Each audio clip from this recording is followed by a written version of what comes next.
October 2nd. The most valuable asset. But the wise person can lose nothing.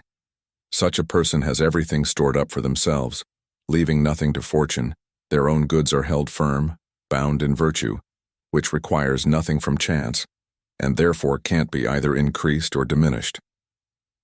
Seneca. Some people put their money in assets, stocks, bonds, property.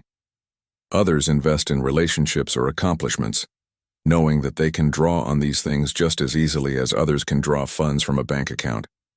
But a third type, Seneca says, invests in themselves, in being a good and wise person. Which of these assets is most immune to market fluctuations and disasters?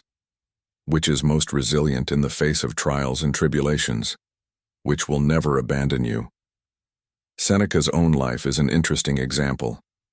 He became quite wealthy as a friend of the emperor, but as Nero became more and more deranged, Seneca realized he needed to get out. He offered Nero a deal. He would give Nero all his money and return all of Nero's gifts in exchange for complete and total freedom. Ultimately, Nero rejected this offer, but Seneca left anyway, retiring in relative peace. But one day the executioners came with their mortal decree. In that moment, what did Seneca rely on? It wasn't his money. It wasn't his friends, who, although they meant well, were a considerable source of grief and mourning.